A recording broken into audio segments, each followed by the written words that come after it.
Hello my dear student, स्वागत है आप सभी का सरस्वती साइंस क्लासेस बलवनी। मैं डीवी सर। आज मैं आप लोगों के लिए लेके आया हूँ ये बोर्ड एग्जाम का सबसे महत्वपूर्ण प्रश्न जो 2024 में पूछा गया है। और इस टाइप के प्रश्न इस साल भी बोर्ड एग्जाम में निश्चित तौर पर बनते हैं। 6 नंबर का प्रश्न है। आइए देखते हैं। ये दे रहा है इसमें एक पेडेस्टल के शिखर पर 1.6 मीटर ऊंची मूर्ति लगी है।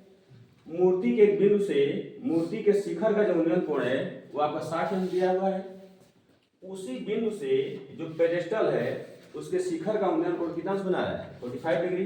तो पेडेस्टल की ऊंचाई क्या करना है? ज्ञात करना है। ठीक है, देखिए इस टाइप के सवाल को हल करने के लिए सबसे पहला काम तो यह है कि आपका चित्र सही बनना चाहिए। ठीक है, अगर चित्र सही नहीं बनेगा तो फिर आपका सवाल सॉल्व नहीं हो पाएगा। बातें समझ में?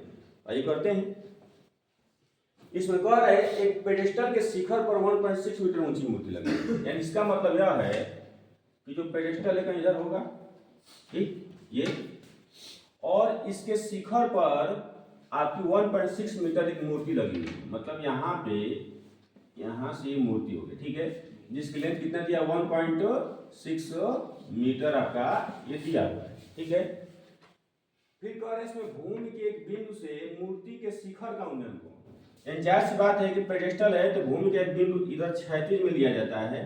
ठीक है, और इस बिंदु से ये जो मूर्ति है इसके शिखर का जो उन्नयन कोण बन रहा है वो आपका 60 डिग्री है। ये कितना है? यहाँ से यहाँ तक की दूरी आपकी 60 डिग्री बना रहा है। ठीक है, ये हो गया आपका 60।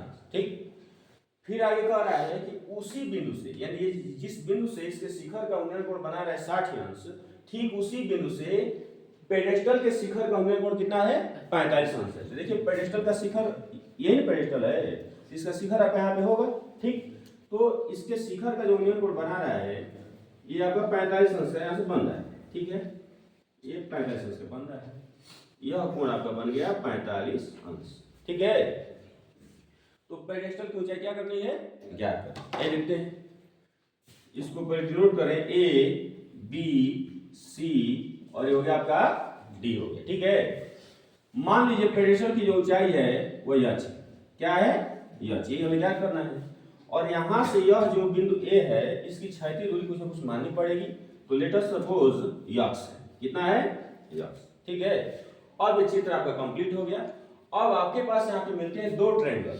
एक त्रिभुज आपका ए बी सी जो छोटा वाला है, और एक बड़ा वाला ट्रायंगल है ए बी डी। ठीक है, तो सबसे पहला काम यह है कि जो क्षैतिज दूरी है छोटे वाले त्रिभुज से आप निकाल लें। ठीक है, तो आइए देखते हैं।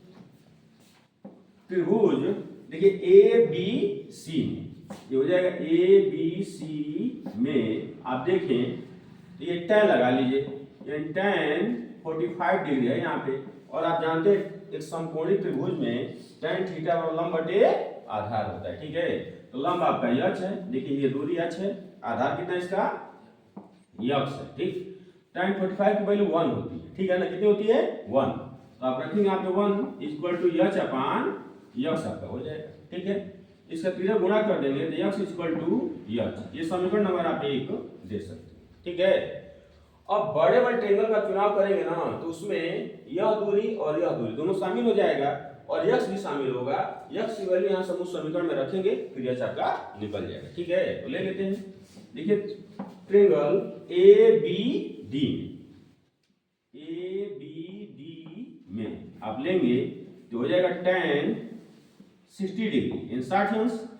तो देखिए इसके लिए पूरा ट्रायंगल ए वाला है तो ये होगा लंब बटे आधार। तो लंब अब यहाँ से मिलेगा BD ना, ये हो जाएगा आपका BD अब बटे आधार कितना है आपका? AB। ठीक है, ये हो जाएगा tan 60 रहने दीजिए, ये tan 60 डिग्री आप रहने दीजिए इक्वल टू BD जो है इसको लिख सकते हैं। देखिए ये CD आप प्लस BC, ये CD प्लस क्या लिख सकते हैं? BC अब बटे AB आपका है। tan 60 की वैल्यू जो होती है कॉर्डी में 3 यानी रूट में 3 होता है। ठीक है ना, CD का मान कितना है? 1.6 प्लस BC की जो वैल्यू है यहाँ से यहाँ तक कितना है आपका? यक्ष है और डिवाइडेड बाई AB कितना है आपका? यहाँ से यहाँ तक की दूरी कितना है? यक्ष है। ये यक्ष आपका बात है समझ में।